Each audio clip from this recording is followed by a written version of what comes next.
Hello, everyone. My name is Snuggles, and this is Cinnamon. She's my gay cat. She's got a cape and everything, and she's squishably soft and plush. So today we're going to be talking about some pretty controversial stuff, but it's okay. We got our gay cat here. So what I wanted to discuss with you was stuff about child abuse. Obviously, because I'm a child at heart, this very well hits home with me.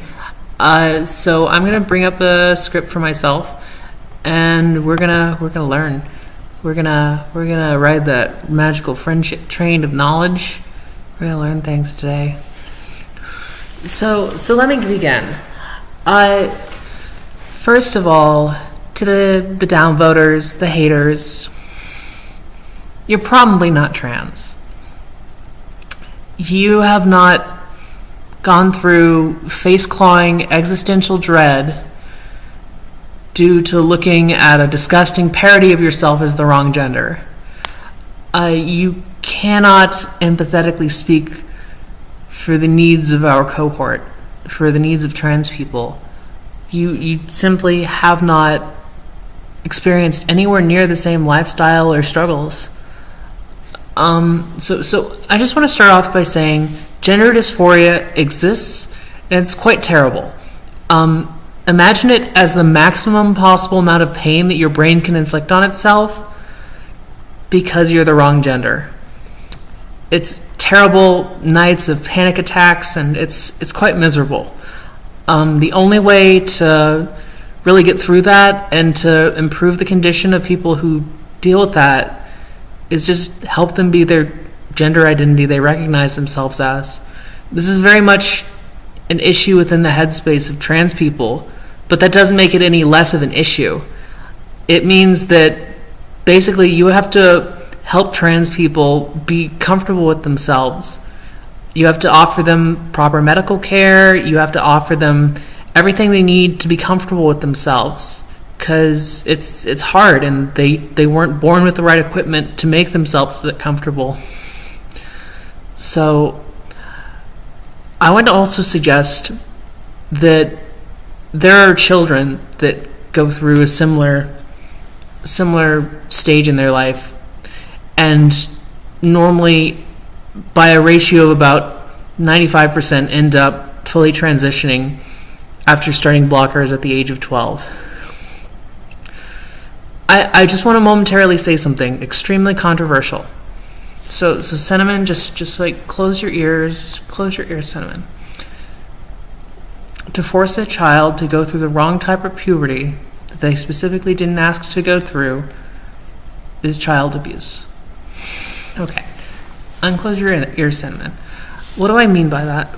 Well, if you spend your entire childhood thinking that you're gonna grow up physically one way, but you discover that you're going to become a hairy, greasy ogre, or if you think you're going to become a strong and dashing lad and you end up growing breasts and hips, and those aren't the things that you want, it's going to be distressing, and it's going to keep getting worse and worse as puberty goes on.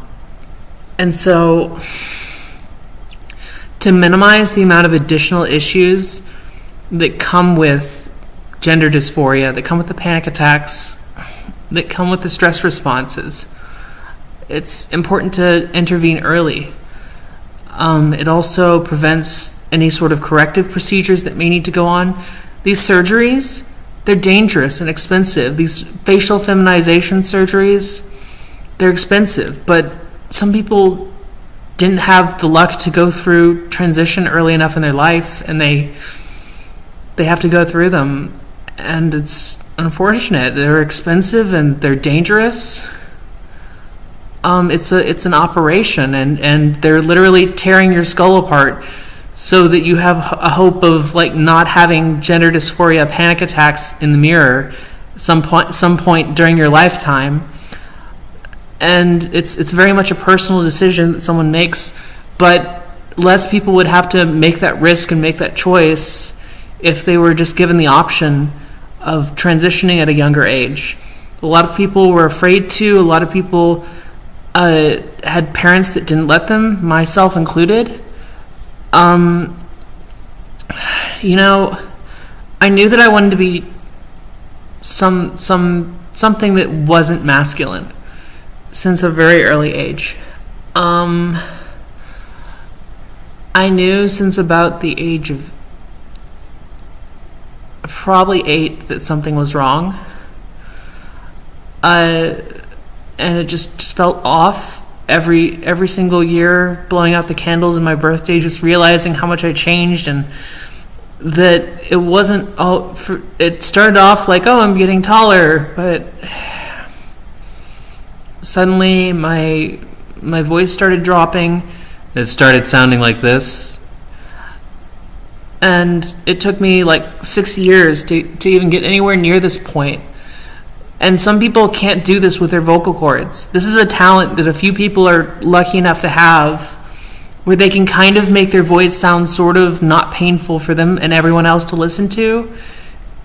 Because if I just started like talking like this to you, you'd think like, whoa, but you wouldn't quite be expecting that. And you know, quite frankly, I'm not expecting that either. And that's what it's like to imagine like living like that and having to go through every single day being self-conscious about that, and it just keeps building and building. It's a constant wave of anxiety, and it never goes away. You can't repress it. You can't repress it out of existence or anything.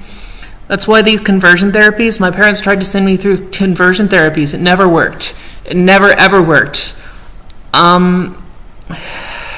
So I ended up not being able to transition until my adulthood, and it's the biggest mistake I let my parents undertake in my development. I knew at the age of 8 something was wrong. I was desperate to fix everything. By the time I was 12, and by the time I was 13, I very, very effectively knew how trans I was. And so let me just keep sharing with you a suggestion. So this is the ultra controversial part. So we were earlier talking about that not forcing a child to go through the wrong type of puberty is child abuse. So now we're going to go a little bit deeper. And I want to say that at a certain age, there is indeed a developmental threshold where the brain starts being capable of understanding logic and being able to solve problems and plan for the future. This starts around the age of 12. This is when they start becoming conscientious of themselves, and this is a very important developmental milestone. In fact, psychologists call this the formal operational stage. It happens, on average, in kids that are 11 years of age or older. Now, at 11 years old, that's pretty strong formation of these important areas of the brain, and you basically kind of have a pretty good idea of what kind of puberty you have. Most people know what they probably want to be, or have been socialized and kind of brought into wanting something, but you know, most people can be pretty set on it, and most people kind of have known for a little while, and they're just afraid to come out. The most trans people, I would say, that fail to get the resources they need together by this age. People such as Jazz Jennings was able to get everything together at a relatively young age, and she was exceptional in her ability to develop and understand the world around her, and she's kind of a brilliant kid, but you know, not everyone can be like that. Not everyone is that sure of themselves. But most people, you know, a lot of trans people, there's a statistics that says that early transition has a 95% rate of non-regret. So what do I mean by that? Well, 95% of people who transition at an early age have an improved life. Or you can say that only 5% of them hated what they did, but I would consider that significantly better than the status quo of not allowing a single one of them to transition. So, because would you rather have like 19 kids out of 100, or sorry, 19 kids suffering, or and one kid doing all right, or would you rather have one kid suffering and 19 doing all right? It's about the numbers. It's always it's hard to look at it any other way than from the aspect of utility and to benefit the most people in the most possible way. So just, I think 95 is a very good threshold. I would have considered it adequate by the point it was even anywhere above 60%. I would consider that if 40% of people regretted transitioning, I would still say it's okay, because it's still greater than 50%. You know, if 50% of people regret transitioning, that's one thing. That's where it's kind of a mixed bag. But the moment that you get to anywhere above that, including 95%, that's when you really should be considering helping these kids transition. Even if there's a few that end up regretting it or detransitioning, the vast majority of them will end up staying their chosen gender identity, and you will be helping them. You'll be helping them get passing privilege. You're going to basically help them lead a normal life where they don't have mental breakdowns from being the wrong gender identity. And so literally I see no reason why not to. So I'm going to go over a procedure that I came up with for how we can manage this and how we can regulate this as a society. So what I propose, what my conjecture is we you know that developmental milestone that happens at the age of 11? Well, for those that are below the age of below that level of development, below that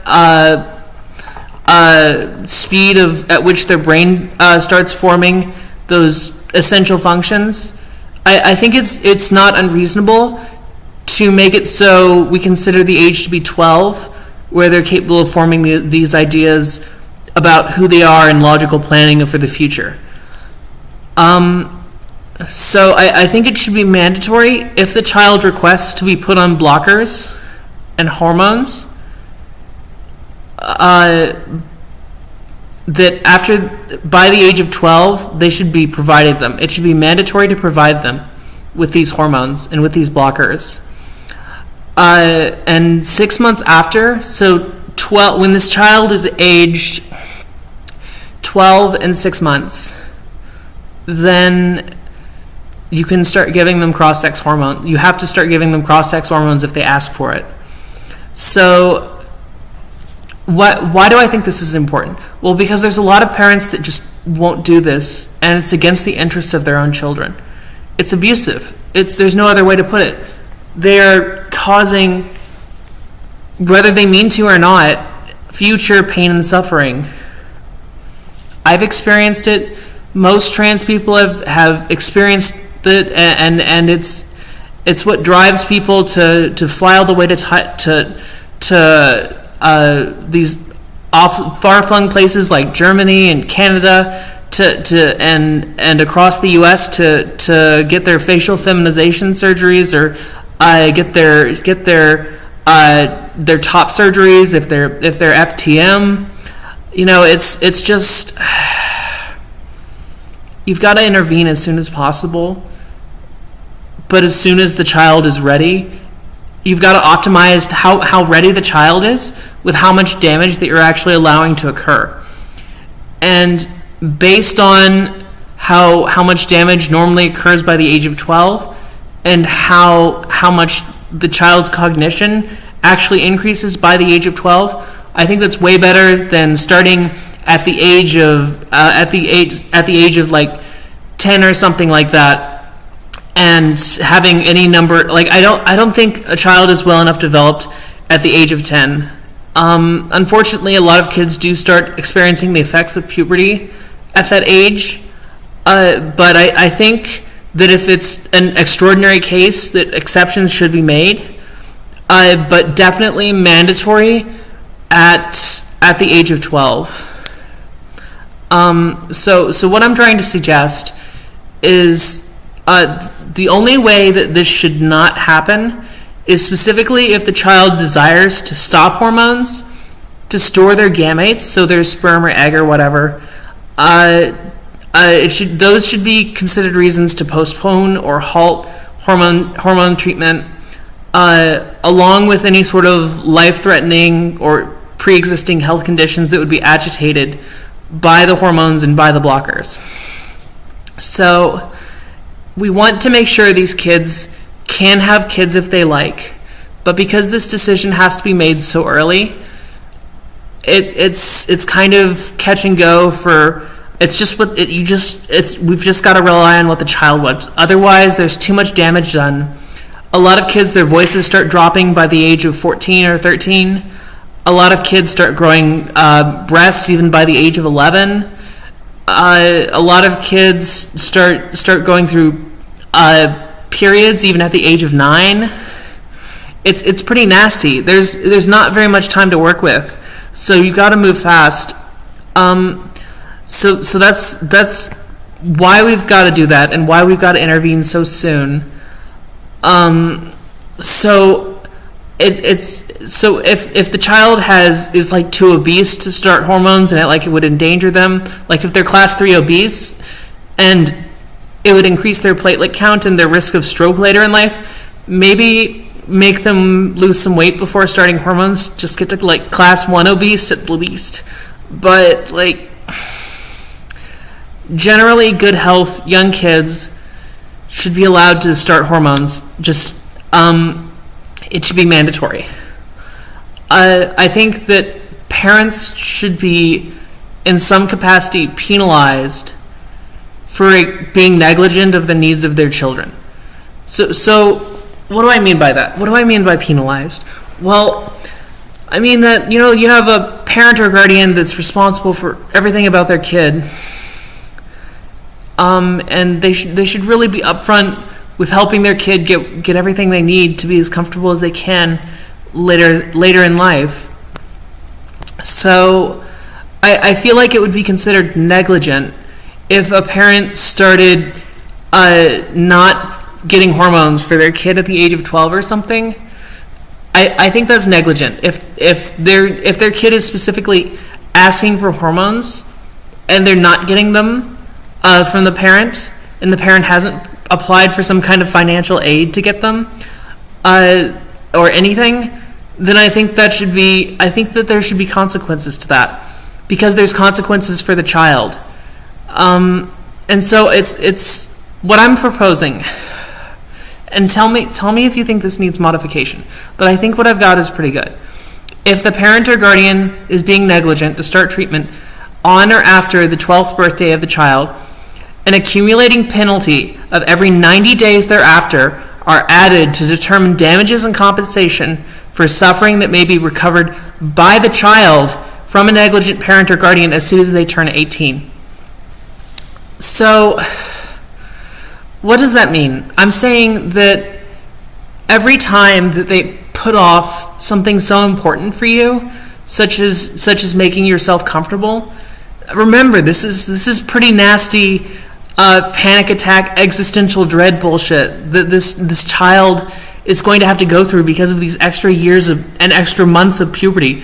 Every month counts. I was really terrified. I had a recording of myself that was 3 months apart, and 3 months between that, once I sounded kind of cute and androgynous, and then the next 3 months my voice dropped and my vocal cords got longer, and I just sounded so disgusting, and I didn't like it, and it wasn't for me, and it was hard to listen to myself, and I didn't realize that at the time, but it just kept getting worse and worse. And I started noticing it when I started like giving speeches and things like that. And it's just a mess. It hurts. It hurts so much. So what I'm saying is that for pain and suffering and damages later in life that the kid will experience, that at the age of 18, they can sue their parents for negligence, and there's an accumulating penalty attached to it. You cannot get out of it, and depending on the income the parent has and the net worth, then the jury can make the compensation whatever. But it's very important that the compensation be given to the kid, because if they have a very, very well-off parent or something like that, and suddenly they've gone their entire youth without even like one modicum of that intense wealth being allotted for helping the kid transition, or even if they're an impoverished family that didn't even apply for financial assistance, then that's negligence. Because if the financial assistance exists, then that should be important to take into consideration for the negligence of the parent. Because if they can't apply for financial services, financial aid for getting their child the proper care they need, they shouldn't have had children. If they're not capable of filling out the form and sending it through, then that's not okay. And it's negligent and it's abusive. So I know that's a lot, and I know it's pretty long-winded. We're going on like 20 minutes now, but I'm glad I could give you my thoughts. If you think I'm full of shit, tell me I'm full of shit. If you think it's a good idea, tell me it's a good idea. Like and subscribe. We're going to be making content more often now. I hope you guys have a wonderful rest of your day. Cinnamon says bye. Yeah, good night.